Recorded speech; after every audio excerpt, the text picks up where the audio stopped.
hemos quedado ahí.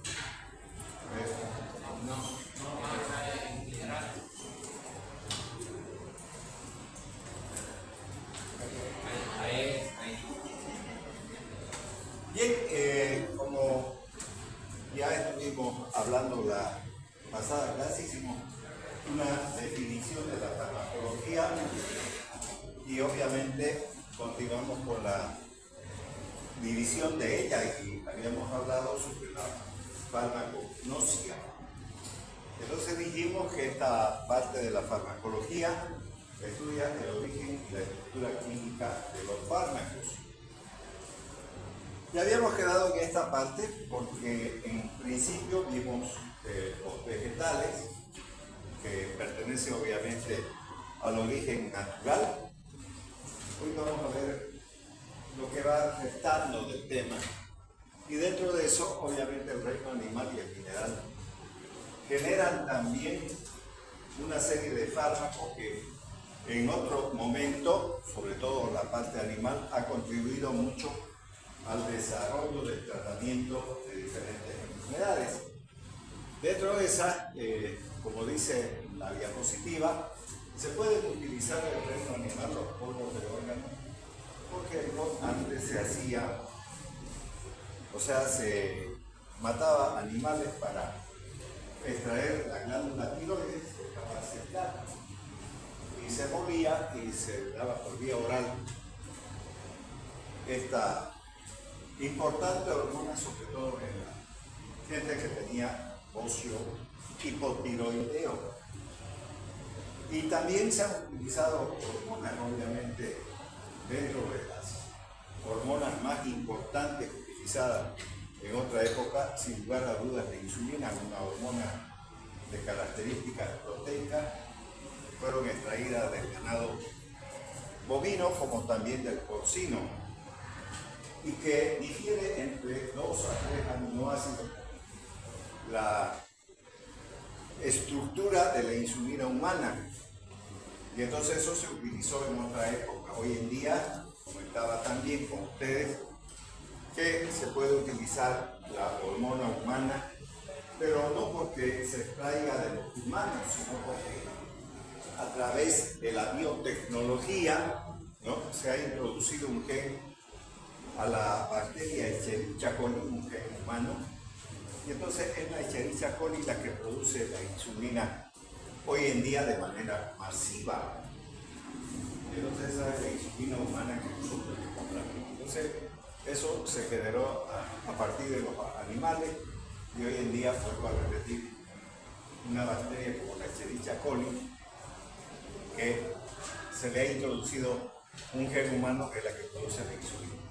Bueno, pero también otras hormonas, las hormonas esteroideas también se extraían de conejas, por ejemplo, en el caso de estrógenos y la progesterona para regularizar los ritmos menstruales de algunas mujeres que tenían problemas.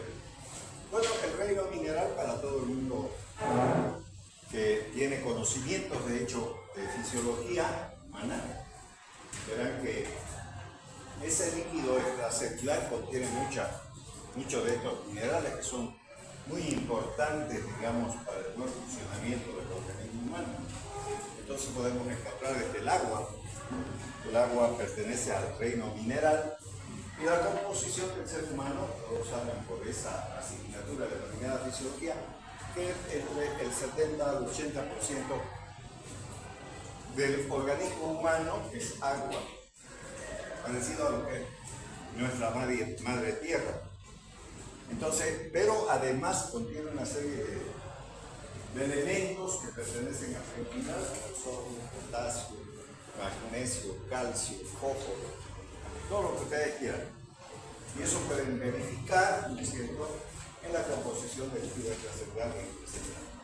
Entonces, parte constitutiva de esa estructura humana son estos elementos químicos y que además se pueden utilizar en otras formas, digamos, como por ejemplo podría ser la plata, como podría ser el caso de las sales de sulfato de magnesio, en el caso de que existan convulsiones o o estreñimientos, utilizar cualquiera de estos elementos.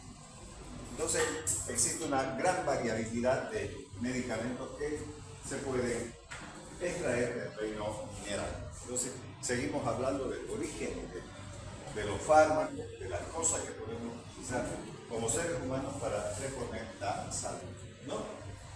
Entonces, ahí está. Finalmente, existe también el origen sintético, porque a partir del laboratorio se pueden crear fármacos, ya sea por modificaciones parciales de las drogas naturales, por ejemplo el estradiol, es una droga de origen natural que obviamente secreta el ovario y genera el periodo estrogénico, o sea, el primer periodo del ciclo menstrual femenino. Y entonces, a partir de ese compuesto que se obtiene de los animales, las conejas, por ejemplo, se ha modificado parcialmente la estructura química y se ha creado el etinilestradiol. El etinilestradiol es un estrógeno de características semisintéticas y que en alguna medida colaboró con la medicina, pero tenía que sacrificarse igual animales para poder realizar esas modificaciones parciales, hasta que se ha logrado crear ya dentro del laboratorio los fármacos de origen sintético como el dietilestilbestrol, que es un estrógeno también y que se ha utilizado como regulador del ciclo menstrual, pero también como anticonceptivo. Hoy en día no se usa mucho el dietilestilbestrol porque es muy cancerígeno y por lo tanto ¿no? Hay otros fármacos mucho más modernos, también de origen sintético, pero que producen menos efectos adversos que este fármaco que acabamos de mencionar. Bueno, y existe dentro de la farmacología un montón de fármacos que son de origen sintético. Por ejemplo, todos los tratamientos para el VIH son de origen sintético. Las benzodiazepinas son de origen sintético. Y así sucesivamente vamos a encontrar varios grupos de fármacos que no necesariamente son de origen natural y que tienen mucha utilidad en el tratamiento de diferentes patologías, como acabo de mencionar. Entonces, ahí también tenemos un arsenal importante de que los laboratorios productores de fármacos generan fármacos que tienen mucha utilidad en el tratamiento de diferentes enfermedades. Ahora, es importante conocer los constituyentes más importantes, ¿no es verdad?, de los vegetales. Y como pueden ver aquí, tenemos compuestos como son los hidratos de carbono, donde se incluyen las gomas. Dentro de esos constituyentes de estos compuestos que se denominan hidratos de carbono, tenemos la presencia de elementos como el hidrógeno, el carbono y el oxígeno que forman parte de los hidratos de carbono. Y dentro de eso vamos a encontrar los monosacáridos. Los monosacáridos son hidratos de carbono que tienen generalmente un sabor dulce y que son los más utilizados por el organismo humano. Por ejemplo, la glucosa. Ustedes pueden encontrar en la farmacia suero glucosado al 5%, al 10%, eso contiene glucosa. Obviamente en una cantidad de 250 a 500 ml de agua destilada asociada a la glucosa. La glucosa es un azúcar de sabor dulce y que es uno de los elementos más importantes en términos de la absorción a nivel del intestino de estos hidratos de carbono. Lo mismo constituye la fructosa, que es el azúcar de las frutas, que luego, dentro del organismo humano, de acuerdo a la fisiología, esa fructosa va a transformarse también en glucosa.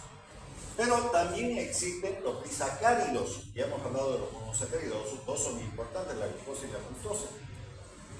Dentro de los disacáridos tenemos la sacarosa, que es el azúcar común, el azúcar de mesa también tiene un sabor dulce y que todos hemos utilizado para endulzar nuestro desayuno, por ejemplo, para realizar dulces y demás elementos que tienen ese sabor dulce y que es muy agradable para los seres humanos. No, la sacarosa es el representante más importante. Eso no quiere decir que sea el único, pero que tenemos de manera común. Bien, y finalmente tenemos los polisacáridos. Estos últimos no tienen un sabor dulce y están constituidos también por hidrógeno, carbono y oxígeno. Y generalmente su sabor no es dulce. Por ejemplo, podemos encontrar productos como los vegetales, la celulosa, que es un polisacárido, sin embargo, que no tiene ese sabor dulce que tienen los monosacáridos y los disacáridos. Bien, alguien dirá, pero eso en realidad resulta ser medicamentos, claro. Ya he hablado que existe en el comercio el suero glucosado al 5%, por ejemplo, tiene glucosa y sirve. Y ustedes han debido ver en los hospitales que se administran esos sueros y que reponen de alguna manera energía en el ser humano y ayudan también a la hidratación. Bueno, dentro de estos hidratos de carbono también tenemos las gomas. Uno de los azúcares importantes también en el consumo cotidiano de los seres humanos, sin lugar a dudas, está el almidón. Y entonces estos almidones, cuando se someten a cocción, por ejemplo el arroz, la harina de yuca, para mencionar, o en todo caso la harina de plátano verde, entonces contienen hidratos de carbono que al hacerlos hervir forman sustancias coloidales que son polisacáridos y con la cocción genera lo que se denomina mucílagos.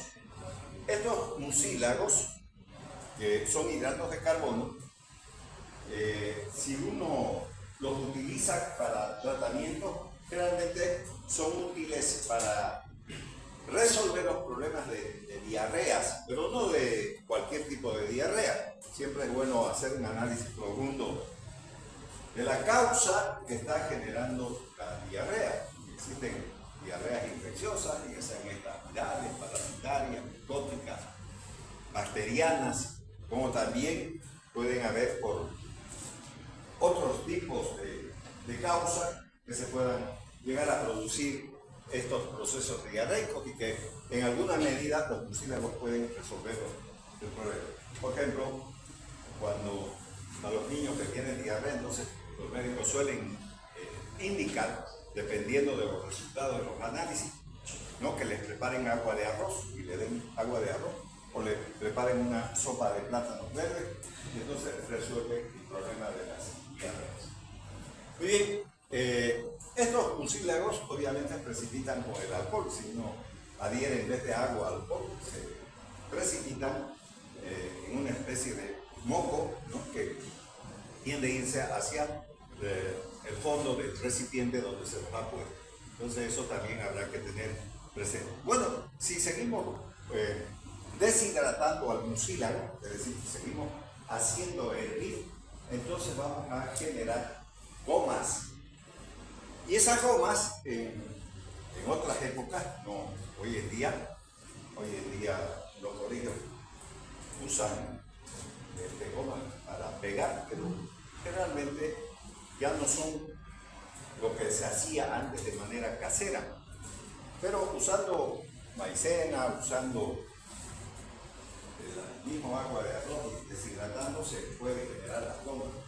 Y las gomas pueden servir para prender carteles, figuritas, lo que sea, propagandas de problemas de orden político y todo ese tipo de cosas en papelógrafos y demás, ¿no? Entonces, al seguir deshidratando a los hidratos de carbono, es decir, haciendo hervir, ya se puede conseguir las gomas también. Entonces, ahí tenemos que también son hidratos de carbono y que se incluyen estos elementos denominados gomas. Bien, después tenemos los glucósidos digitalicos. Ustedes pueden observar, esta es la Digitalis purpurea, una planta de la cual se extrae esta sustancia que ustedes pueden ver. Aquí tiene un anillo químico que es el ciclopentano perhidrofenantreno, unido a un anillo de 5 miembros que es una lactona. Entonces, un azúcar asociado a otro elemento que no es un azúcar, sino que es un lípido, entonces generan lo que se denominan glucósidos digitálicos y son de origen vegetal. Son azúcares y otras sustancias que no lo son. Aquí tenemos esta sustancia, por ejemplo, no es un azúcar, pero este sí, este no. Vuelvo a repetir, es el anillo esteroideo, la base estructural del colesterol, si ustedes quieren, ¿no? Entonces, estos elementos van a formar lo que se denominan las saponinas, que son glucósidos vegetales que además generan abundante espuma por agitación y cuyas genias dependen de ese ciclopentano perhidrofenantreno, como pueden ver, que es un anillo esteroideo y que va a generar un elemento que sirve para resolver algunos problemas de insuficiencia cardíaca, como ocurre con el caso de la digoxina. Estoy hablando de algunas causas de insuficiencia cardíaca, porque hay otras que no se resuelven con eso, sino que hay que hacer cirugía. Por ejemplo, yo puedo tener un paciente que tenga insuficiencia cardíaca por estenosis o insuficiencia valvular, ya sea mitral, pide, pulmonar, etcétera, o aorta. Entonces, ahí eso se resuelve con cirugía, no se resuelve con los digitálicos cardiotónicos.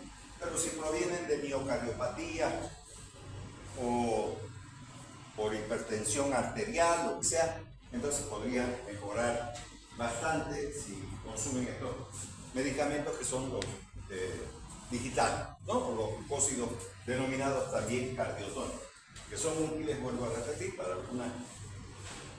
algunos procesos en los cuales el deterioro ha generado insuficiencia cardíaca.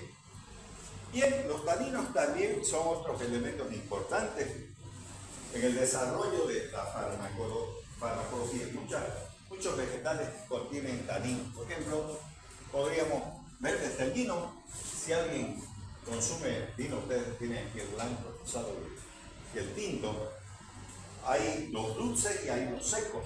Si alguien prueba un poquito de vino tinto, por ejemplo, pone en su boca, va a generar digamos, un sabor astringente o secante, seca la boca. Estoy hablando de un poquito. Ahí se pueden dar cuenta que tiene tanino. Pero no solamente eso, el té también tiene tanino, la canela también tiene tanino, y que son buenos antisépticos. Por ejemplo, un agua de té puede resolver los problemas de la conjuntivitis en las personas que las poseen. Obviamente que tiene una forma de preparar, desde el punto de vista de medicamento, hay que poner un vaso con agua muy caliente, agregar el té y esperar 20 minutos, no un segundo, no como se hace con los saquitos, digamos que 30 segundos ya queremos que tiña para tomar el té. En este caso, si uno quiere obtener un medicamento, entonces deberá esperar 20 minutos por lo menos para que la concentración del té pueda resolver el problema de la infección que se está generando a nivel de la conjuntiva de algunas personas que tienen este problema. Entonces, los taninos es importante también tenerlos en cuenta. Incluso pueden resolver las dermatitis del pañal, que se suelen dar en niños que se duermen con los pañales mojados, sobre todo aquellos pañales de tela. Hoy en día hay pañales desechables que tienen rapigel y todo ese tipo de cosas que pueden en alguna medida prevenir la dermatitis del pañal. Pero si no hubiese eso, entonces se lava con agua tibia nalgas del bebé y luego se le puede aplicar, no es verdad, agua de canela o de té, y no se resuelve el problema con la presencia de estos taninos. También tenemos las grasas, que son importantes tenerlas presentes porque pueden generar también soluciones importantes en el hecho de resolver problemas de salud. Son ésteres de ácidos grasos, glicerol. Muchas de estas grasas son aceites que pueden generar incluso ambientadores, perfumes y demás cuestiones. Recuerden que las grasas colaboran mucho porque generan 9 calorías por cada gramo de grasa consumida. Y eso lo vamos a encontrar en las grasas tanto vegetales como animales. Bien, ahí tenemos los aceites volátiles que generan perfumes, los aromas característicos de las plantas, sobre todo las flores y frutos. Ustedes saben que si compran duraznos, por ejemplo, tienen un color importante, digamos, ¿no? Pero también otras plantas que no necesariamente están en los frutos, sino en las flores. Por ejemplo, la lavanda. La lavanda que tiene una flor de color lila, que se desarrolla mucho en los climas templados, por ejemplo, Samaipata ahí. Entonces van a generar estos aceites. Las mujeres saben que hay unas esencias de perfumes que venden así unos frasquitos muy parecidos a los de la lidocaína odontológica, ¿no? Ahí suelen tener esas esencias que si uno las mira son aceitosas y que es importante en el caso de la perfumería. Y uno diría, pero ¿cómo van a contribuir en la salud? Bueno, la higiene es parte de la salud. Y el hecho de que alguien esté bañado y además se aplique estos perfumes, va a entender que tiene buena salud, o sea, que por lo menos conserva la salud de manera adecuada. Entonces, vamos a encontrar esos elementos en jaboncillos, vamos a encontrar en digamos, rolones y demás perfumes que puedan existir y que contribuyen a la salud del ser humano. Entonces ahí tenemos los denominados aceites volátiles. Las resinas tienen poca aplicabilidad y como pueden observar en la diapositiva, se puede ver un tronco de un árbol que contiene las resinas. Una de las más importantes de las resinas es el ácido amiético. Entonces son sustancias sólidas, amorfas, brillantes, insolubles en agua. Cuando los niños se trepan a los árboles y se brindan con esta resina, es difícil que salga con agua, por eso dice que son insolubles en agua, pero son solubles en alcohol. Si eso se enteran las madres, entonces deberán de poner alcohol para que pueda salir esa resina de la ropa. Pueden encontrarlo en árboles, por ejemplo, las mangas, para esos árboles hay bastante resina. Bueno, hay varios tipos de árboles. Entonces, ahí también tenemos estos elementos que pueden ser, digamos, en alguna medida útiles en medicina. Pero, sin lugar a dudas, los alcaloides son los más importantes productos de la planta. Y estos alcaloides pueden ser muchos de ellos estimulantes y otros depresores. Eso vamos a encontrar. Fíjense que aquí dice que son los constituyentes más importantes de las plantas, eso acabo de decir. Son sustancias nitrogenadas, todas las anteriores son no nitrogenadas, estas sí son nitrogenadas básicas y de acción farmacológica potente. Y existen, vuelvo a repetir, estimulantes como también depresores. Por ejemplo, aquí tenemos el café. Este café es un alcaloide, es una metilsantina. Y las metilsantinas son broncodilatadores, son elementos muy importantes para resolver los problemas respiratorios, por ejemplo, el asma bronquial. El té también es una metilsantina, ¿no? La hierba mate, todas esas sustancias son metilsantinas que son alcaloides. En el caso del ejemplo que tenemos aquí la estructura química y obviamente, como ustedes pueden observar, se puede ver una taza de café. Entonces, ahí también tenemos, ¿no? Después, derivados de la piperidina como la nicotina, ustedes pueden observar, aquí tenemos las hojas del tabaco, una hoja verde, digamos, que no está seca todavía, y aquí tenemos la representación seca que después se muele y se genera el tabaco, que luego se transforma en cigarrillos, habanos y demás cuestiones.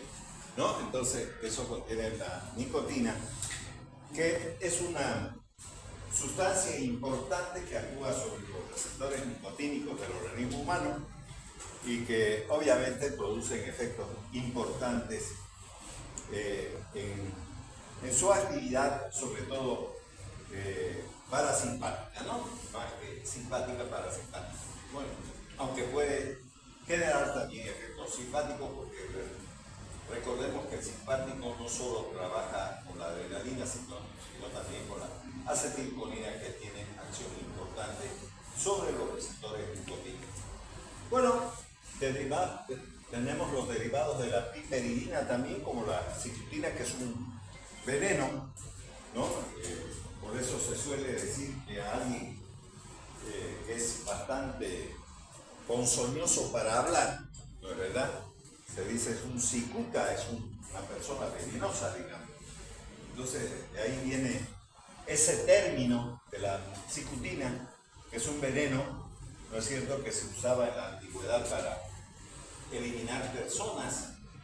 Entonces, hoy en día no tiene mucha utilidad también en medicamentos. Los derivados de la quinolina, como la quinina, aquí tenemos el árbol de la cinchona, que es un árbol de la América del Sur. Y en realidad no debería de denominarse árbol de la cinchona.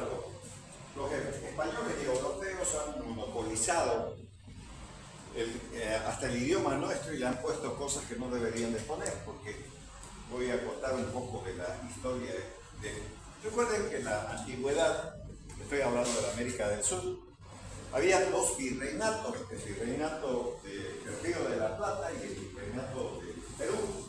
Obviamente estoy hablando de Lima.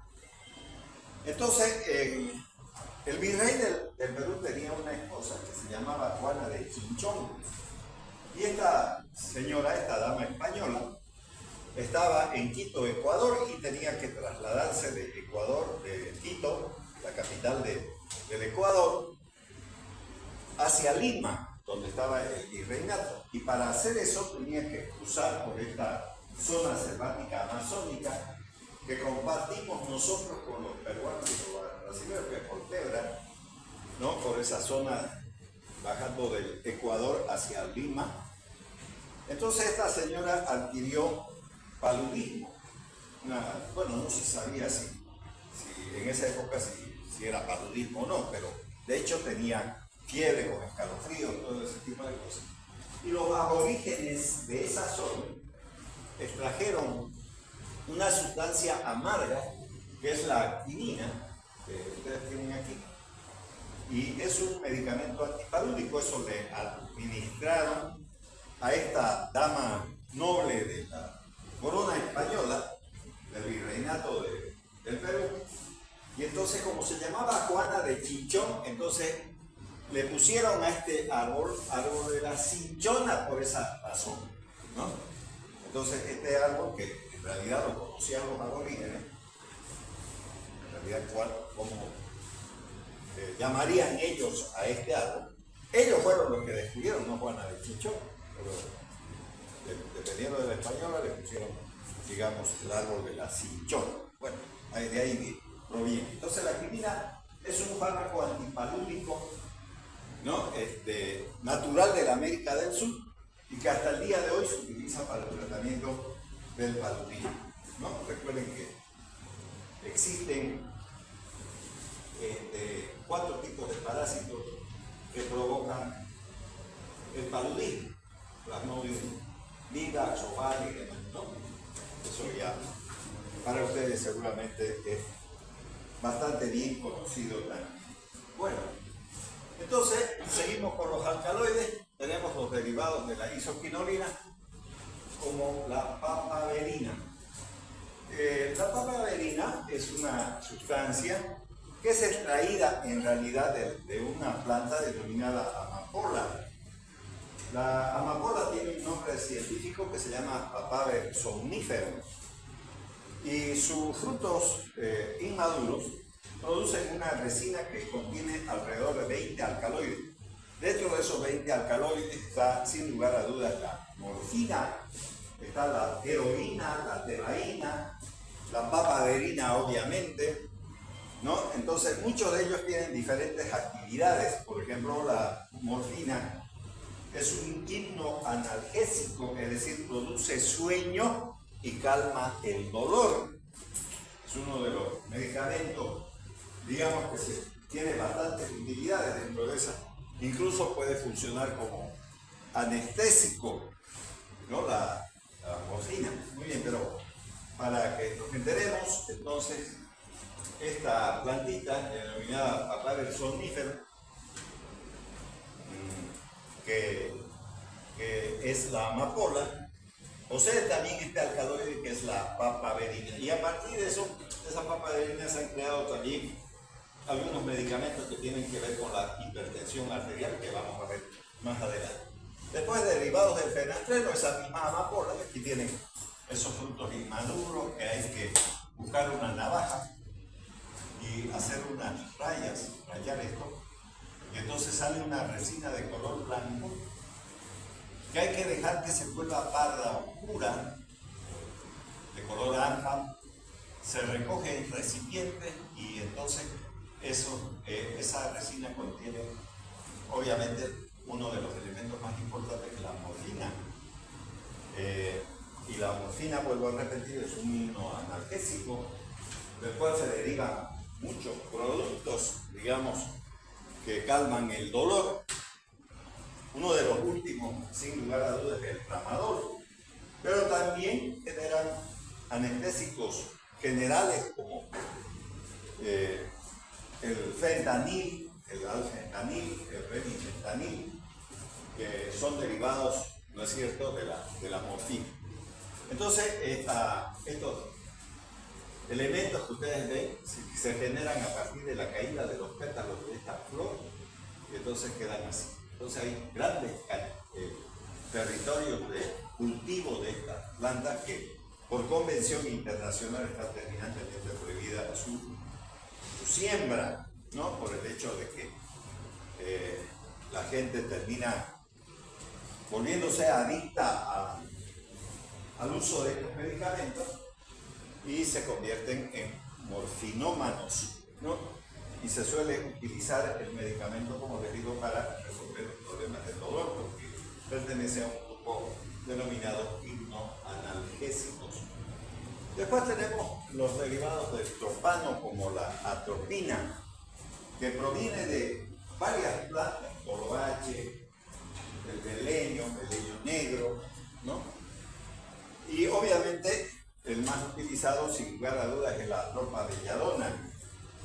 La palabra atropa viene de los romanos, ¿no? Atropa es la diosa cortadora del río de la vida. Y la belladona, que significa bella señora, porque la instilación de esta planta a nivel de los ojos hace que se dilate la pupila, y las mujeres romanas, como moda, dice que se veían mejores, o sea, se veían mucho más bellas, por eso se llama belladona. En realidad no es tan así también.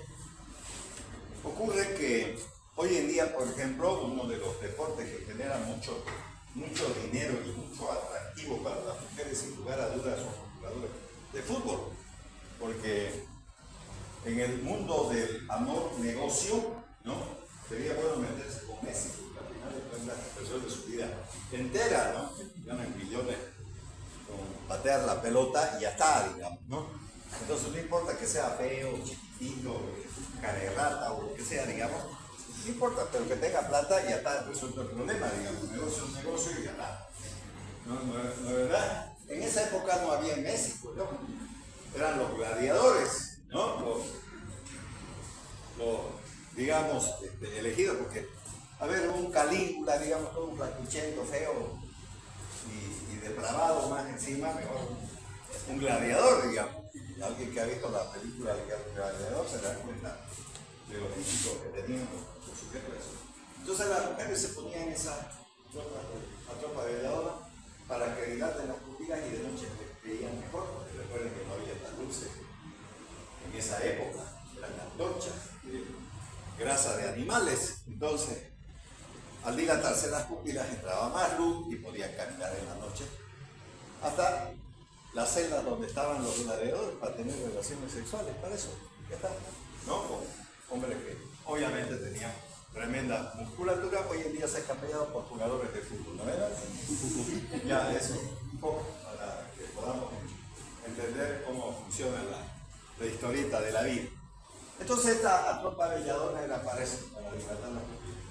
Hoy en día se puede seguir utilizando, pero no sirve de mucho hoy para hacer ese tipo de cosas porque dura entre 48 a 72 horas la dilatación de la pupila, y eso es malo porque si hace mucho sol, entonces entra mucha luz, se quema la retina y uno pierde la vista. Entonces no es bueno utilizar la atropina, pero lógicamente que se ha utilizado para realizar fondos de ojo, sobre todo en los accidentes cerebrovasculares, en las hemorragias retinianas, todo ese tipo de cosas se han utilizado mucho la atropina. Pero no solamente para eso, sino que también por vía oral resuelve los problemas cólicos, por ejemplo, los cólicos de los procesos menstruales, los cólicos que se pueden generar a partir de los cálculos biliares o cálculos renales, se pueden resolver con la atropina. Han utilizado obviamente el sulfato de atropina, del cual tiene muchos derivados, hay alrededor de 50 fármacos que podemos mencionar. Dentro de eso, para mencionar algunos, podemos mencionar al diadil, por ejemplo, que es un derivado también de la atropina. Bueno, estos anticolinérgicos entonces generaban muertes también, ¿no? Una muerte lenta. Recuerden que la palabra atropo viene de esa diosa Atropo, que es la portadora del hilo de la vida. Y entonces ponían en el vino de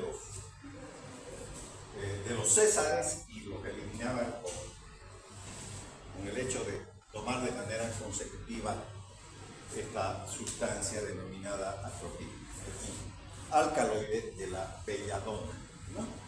Ya les dije que belladona significa bella mujer, eso significa nada más.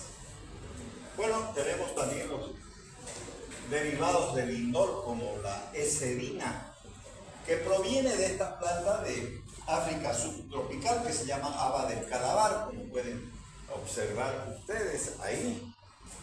Entonces un fármaco que genera una sustancia denominada fisostigma, como pueden ver, o fisostignina, esta sustancia que proviene de esta planta que también se llama Fisostignum venenoso.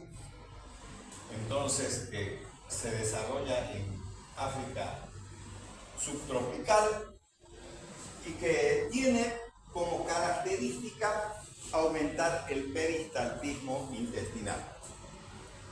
Por ejemplo, se podría utilizar si alguien sale con un iPhone a la avenida Bush hoy en este momento y algún delincuente se da cuenta que tiene un teléfono que tiene mucho valor, no va a dudar de agarrar un cuchillo y meterle unas varias puñaladas en el abdomen para quitarle el celular. Entonces, ¿qué se va a hacer con esa persona que ha sido apuñalada? Tendrá que llevarla al hospital. En el hospital deberá de hacerse una laparotomía exploradora, porque al meterle varias puñaladas puede haber perforado un sinnúmero de segmentos del intestino delgado, grueso, haber atravesado el hígado, el vaso, el riñón, etcétera, etcétera. Bueno, las cosas que pudieron haber ocurrido. Entonces, cuando llevan de emergencia a esta persona, van a hacer una laparotomía exploradora, y para hacer eso, todos los chinchulín tienen que sacarlo a la mesa, ¿no? Llegando al tripaje, ¿no? Para ver dónde tiene heridas, y como los que parchan neumáticos, entonces hay que revisar parte por parte. Esa manipulación genera lo que se denomina ilio paralítico postoperatorio, así se denomina, ilio paralítico postoperatorio.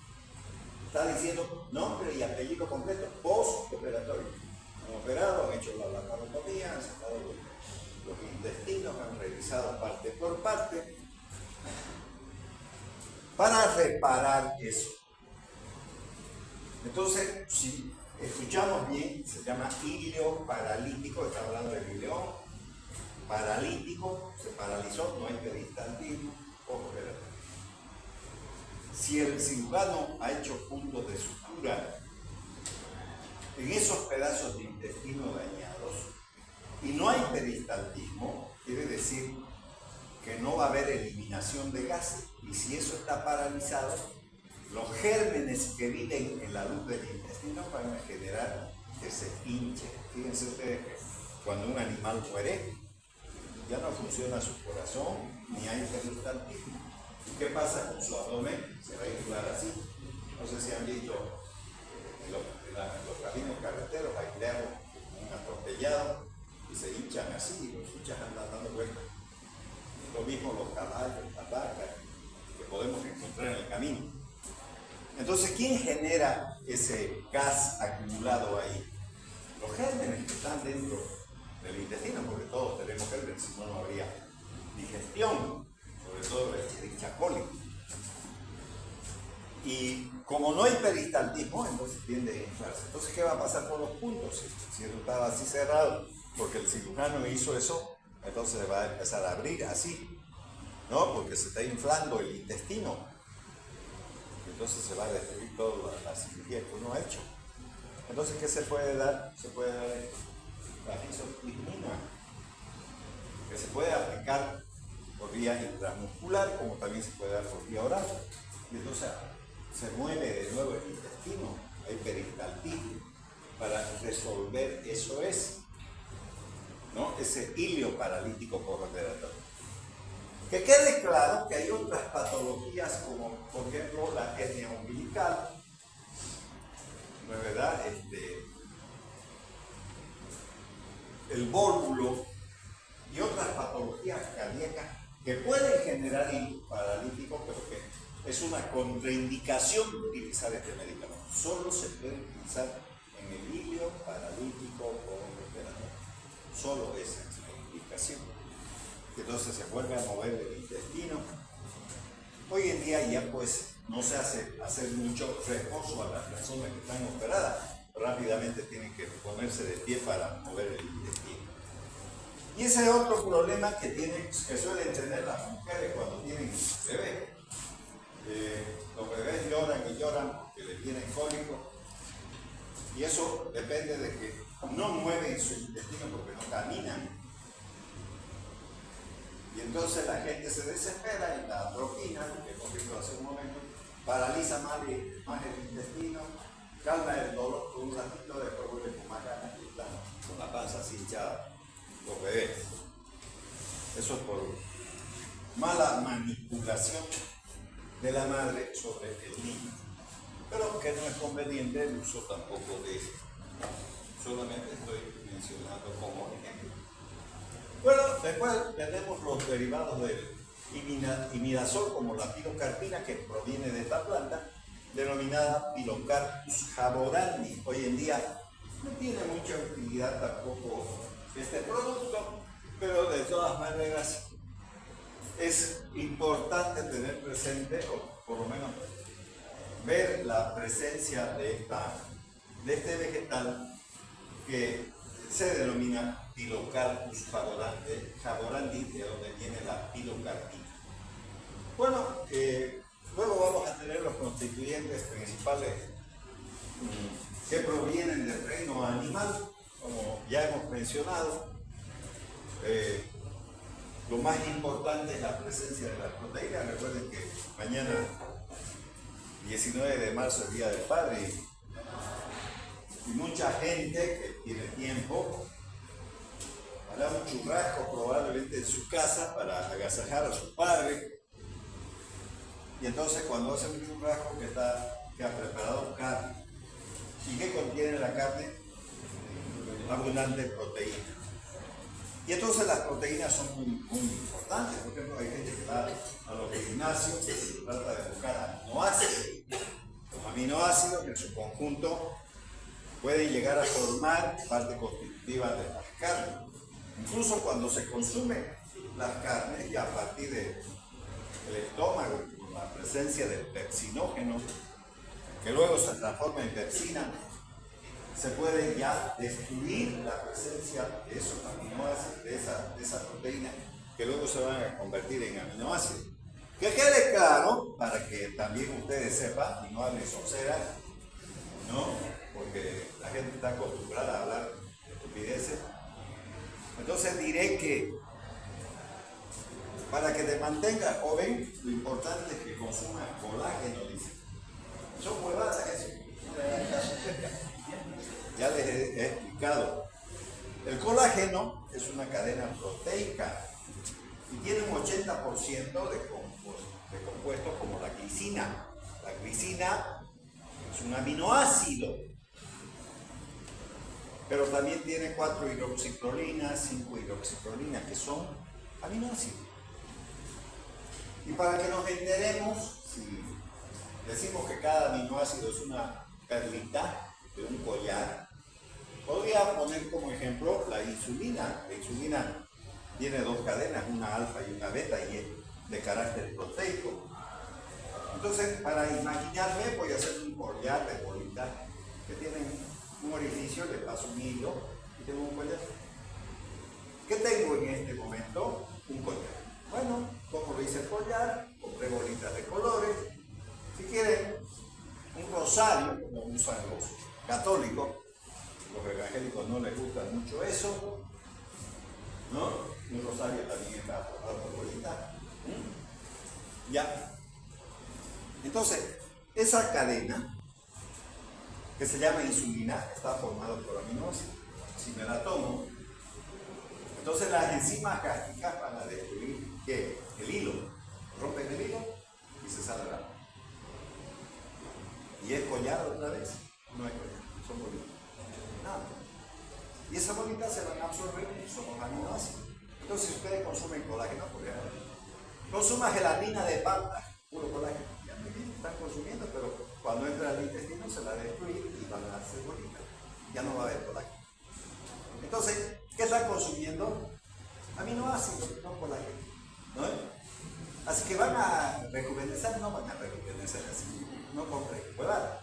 Porque si ustedes estudian bien, ¿no?, la medicina, ¿qué dice? Que los fibroblastos son los que sintetizan el colágeno. Los fibroblastos. O sea, esos aminoácidos tienen que entrar al fibroblasto y el fibroblasto es el que va a hacer eso. Pero si su fibroblasto ya no sintetiza colágeno, ya va a ser colágeno, como yo, ¿no es? Ya no colágeno, ¿no es? Entonces son huevadas. Entonces, comer todo el día gelatina de patas no me va a volver más joven, son estupideces, ¿no? Tendría que reparar mi fibroblasto para que eso funcione. No hay de otra manera. Es lo mismo que el surfactante. Surfactante, por mucho que le den al niño, le apliquen, tiene problemas respiratorios, ¿no? Son los neumocitos tipo 2 los que van a sintetizar eso. Van a ingerir y van a sintetizar. Pero no hay una acción directa. Eso vamos a ver en mi estrés respiratorio del recién nacido cuando hablemos sobre esa parte de la farmacología también. Entonces las proteínas son importantes, ¿no? Y aquí tenemos un sinnúmero de elementos que pueden generar eso, por ejemplo la presencia de los huevos, el pescado, las carnes y demás cuestiones, ¿no? Las proteínas. Todos los días debemos de consumir proteínas para poder vivir, aunque existe una gran tendencia de los vegetarianos que dicen que no hay que consumir elementos animales, que es lo más mejor la carnecita de soya. No es mejor la carnecita de soya. O sea, sí tiene muchas proteínas, pero no reemplaza a la carne, y eso es parte de uno. Bueno, el ser humano tiene varias cosas, medidas religiosas, por ejemplo, muchos churrasqueros consumen esos chorizos de sangre que se denominan negras, y hay otros que no consumen, porque como están consumiendo sangre es un pecado. No sé dónde dirá eso, pero en realidad hay. Entonces no nos vamos a poner a discutir, cada cual tiene su forma de pensar, ¿no? Entonces no es motivo también el día de la casa. Bueno, en los otros elementos que son los esteroides que hemos hablado, las hormonas sexuales, ¿cierto? Testosterona, progesterona, estrógenos, hormonas de la corteza suprarrenal como los glucocorticoides, el cortisol, ¿no es verdad? Los mineralocorticoides, la aldosterona, que es un mineralocorticoide o mineral corticoide, como quieran verlo, que tiene una importante regulación sobre todo del sodio y el agua, ¿no? Y finalmente los ácidos biliares, que son muy importantes para emulsionar las grasas y poder digerir. Eso lo hemos visto también en aparato digestivo de la asignatura de fisiología, ¿no? Entonces eso también. Bueno, la relación, esto es muy importante tener presente. Y quiero que me presten atención porque la mayor parte de la gente, cuando está en los hospitales, empieza a preguntarse: ¿para qué miércoles habremos jugado farmacología? Si total, el doctor dueño de la sala es el que tiene la razón. Y entonces para estas cosas se hace este tratamiento, para estas otras cosas se hace este otro tratamiento, y prefiero vivir así y copiar lo que hace el que sabe y nada más. Pero cuando uno estudia medicina es porque quiere tener su cerebro libre e independiente, si no quisiera hacerlo, mejor que sea militar. Los militares, solamente los de grado tienen el derecho de pensar, los demás no. Y la medicina no puede ser así, por eso han creado los protocolos. Los protocolos dicen: joven médico, no pienses nada, vos haces esto porque esto dice el protocolo y no pienses, es una receta. Entonces eso no se llama médico. Los protocolos se han hecho porque en los Estados Unidos, en Europa, cuando al médico mete la pata, le cobran un montón de dinero, ahí no le perdonan a nadie. Entonces, para no pelarle, pues hace los protocolos, y si está dentro del protocolo, entonces no va a tener problemas judiciales. Existen consorcios de abogados que defienden a los médicos siempre y cuando esté dentro de los protocolos. Para eso. Pero es bueno tener el cerebro libre. Y dentro de eso vamos a mirar algunas cosas aquí. Fíjense que dice relación entre estructura química y acción farmacológica. Interesante eso porque habla de una relación entre la estructura química del fármaco y su acción sobre nosotros, los seres humanos. Por ejemplo, yo diría que una persona que ha tenido una amigdalitis producida por el streptococo beta hemolítico, obviamente ha tenido fiebre, todo ese tipo de cosas, y no se hizo tratamiento. Hay mucha gente que no se hace tratamiento. Termina con una insuficiencia cardíaca. Entonces viene una persona con una gran dificultad respiratoria, porque hasta edema de pulmón tiene. Duerme medio sentado, se busca un montón de almohadas y empieza a respirar. Y así sucesivamente. Se le hinchan los pies, le mide la presión arterial, está con hipertensión, apuntan el corazón, tiene un ritmo de galope, tiene una intersecreción bronquial, o sea, edema agudo de pulmón, y lógicamente uno le va a preguntar: señor, señora, ¿desde cuándo ha tenido este? Bueno, me dio una amigdalitis, me dio fiebre, no fui al médico, pero me curé y después me empecé a hinchar.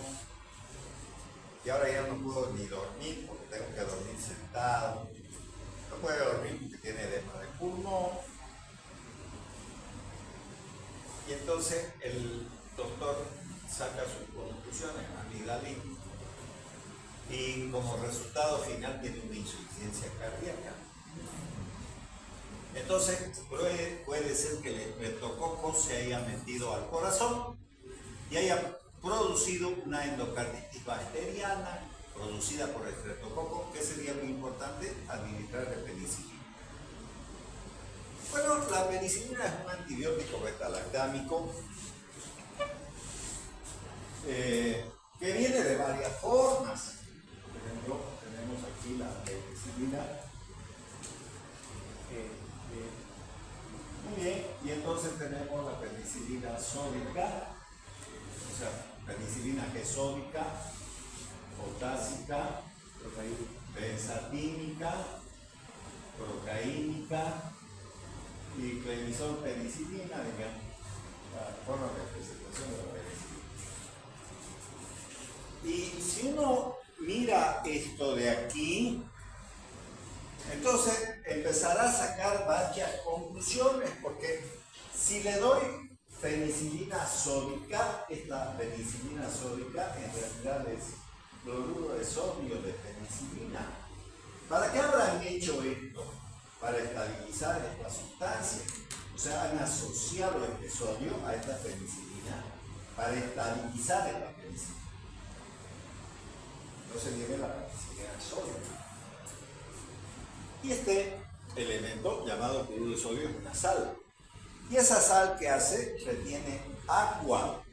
Si no me creen, agarran sal de mesa, ponen en un recipiente y ahora como llueve bastante y hay una humedad en el ambiente tremenda, entonces el agua va a ser atrapado por la sal. Y entonces esa sal se humedece y por eso es que no sirven los saleros en Santa Cruz como para salir la sal, porque tiene la capacidad de absorber agua. Si le doy esta penicilina a este paciente que tiene insuficiencia cardíaca y además tiene edema de pulmón, aumento el edema del pulmón porque la sal va a retener sodio y agua, o sea, el sodio va a retener agua, y al retener agua va a haber más edema, y si hay más edema va a trabajar el corazón y va a terminar muriéndose. Entonces no voy a... Esa vez ocurre producir la penicilina potásica. Muy bien, ¿qué dice aquí? El catión potasio está hablando. Hay penicilina potásica, sí, y si le ponemos eso, ya no va a retener agua porque no es cloruro de sodio, es potasio. Pero yo debo de saber que ese potasio que viene de las ampollas, ¿no?, provoca depresión cardíaca. Provoca este potasio paro cardíaco. Si alguien agarra y va a la farmacia y se compra potasio, 10 ml de potasio, tienen unas ampollitas de litio, y solamente medio centímetro le ponen en vena a alguien, lo mataron. Con eso matan a los perros. Le ponen en vena y chao. No vayan a hacer nunca eso. El potasio jamás se pone en vena, directo, porque mata, ¿entienden? Mata. ¿Quieren matar a alguien? Búsquense el potasio, no necesitan mucho de eso y lo eliminan rapidito, ya está. ¿No es verdad? Entonces si hacen esa estupidez. ¿Por qué? Porque la fisiología es la que enseña eso, ¿ven? Dice que el líquido extracelular tiene entre 4 a 5 mili equivalentes por litro de potasio. Eso tiene. Y si eso es una realidad, entonces un ml tiene más que esto. Y solamente variando entre 1 a 2 mil equivalentes ya puede morirse la vida. ¿No es verdad? Entonces, lo que debe de saber por cada millón de unidades de potasio, de penicilina, cuánto potasio tengo. Y van a ver que ese millón es capaz de matar a la persona que tiene insuficiencia cardíaca.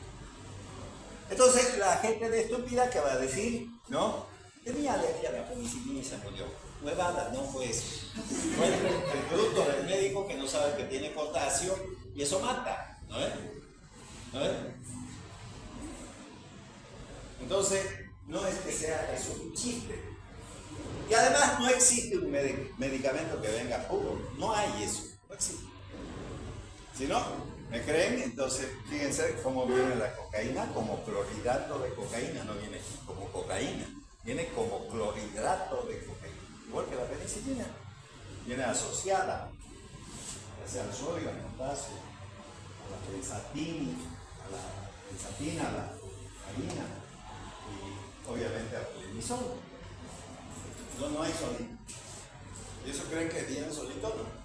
Entonces a esos bichos que se llaman visitadores médicos, cuando les regalen las cosas, miren el componente. De la misma manera, el catión magnesio es un depresor del sistema nervioso central. Pero siempre es así, ¿no? No siempre es así, depende de por dónde se lo dé. ¿No es? Por ejemplo, si alguien tiene una patología que se llama eclampsia, que es producida por el embarazo, le viene convulsiones, edema, hipertensión a la mujer, que se ha embarazado, entonces puede utilizarse el sulfato de magnesio por vía intravenosa, que se llama magnofina, la ampolla, se le pone por vía intravenosa y se detiene las convulsiones, porque es un depresor. Pero, si ese mismo magnesio se lo dan por vía oral, le viene, no para la convulsión, le viene tremenda diarrea. Eso se llama leche de magnesia, o sal inglesa. Si le dan eso, diarrea y media le viene, no va a parar ninguna convulsión, más bien le va a dar más convulsión, no va a convulsionar yendo al baño.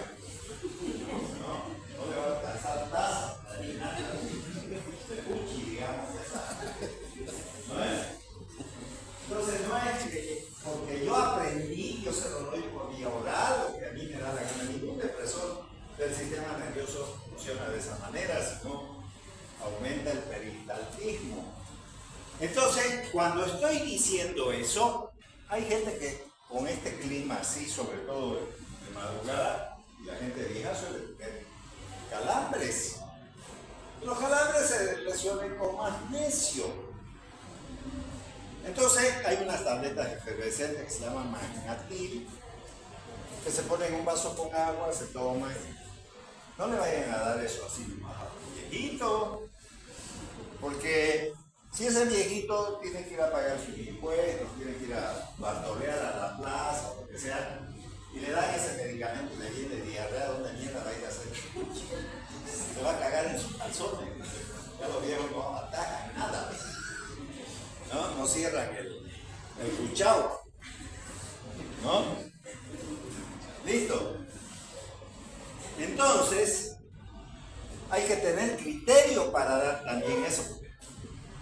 A ver, uno se pregunta, al final de cuentas somos un pueblo de mierda entero, ¿no?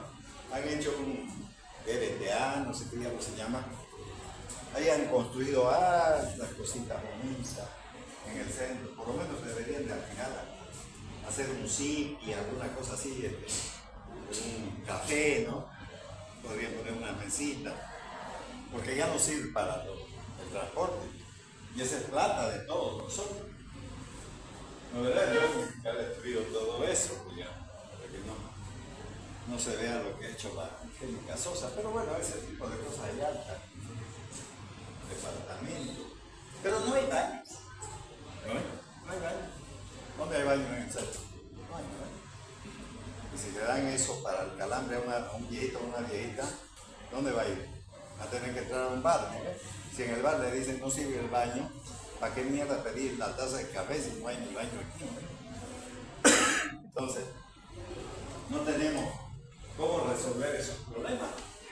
Entonces, recomiéndenle que no salga a la calle porque por ahí le da diarrea. Ya les he dicho que el magnesio por vía oral le provoca aumento del peristaltismo, ¿no es o no?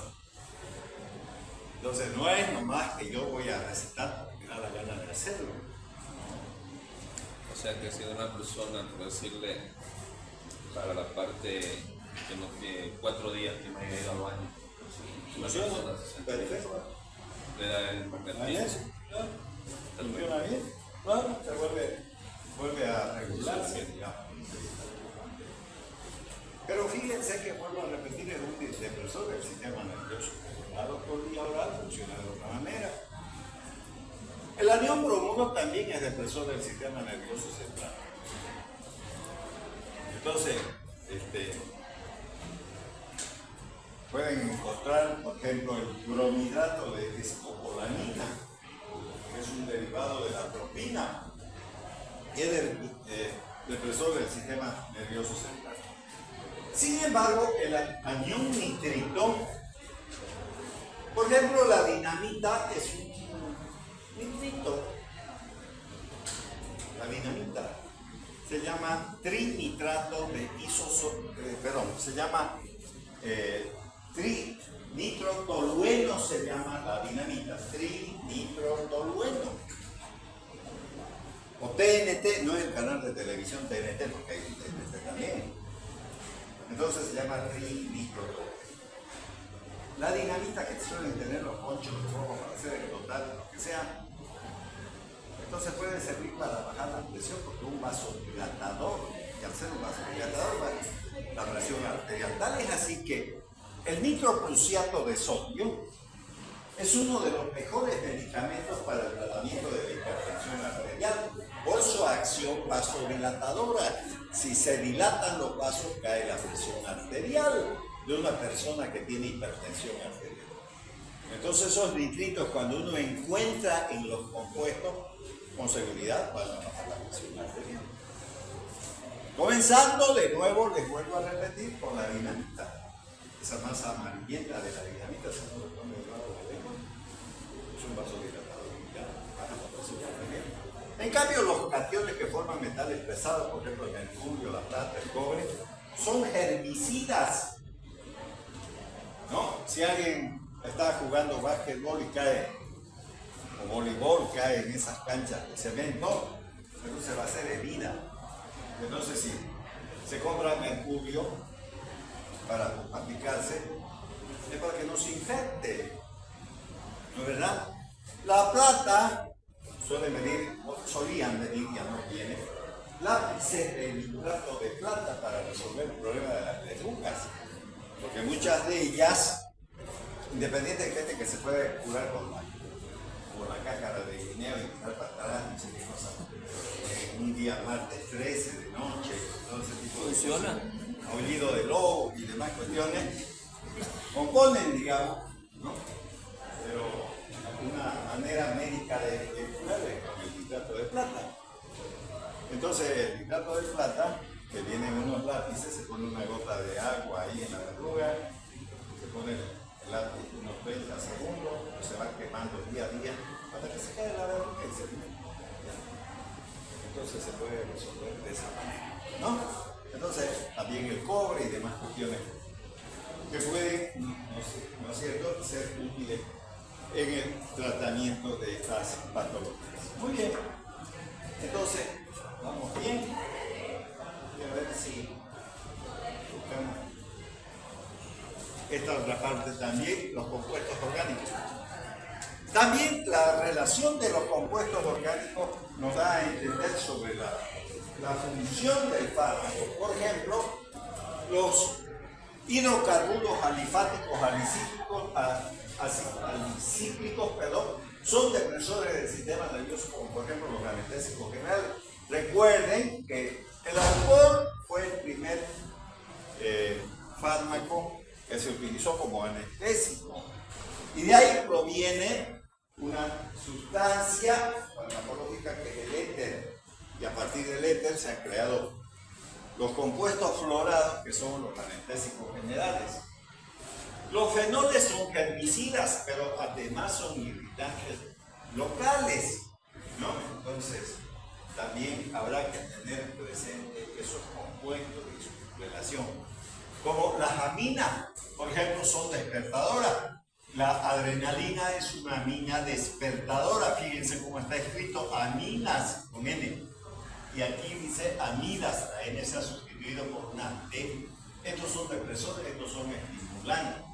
Derivados de la adrenalina, como la anfetamina, son estimulantes del sistema nervioso, pero además son anorexígenas.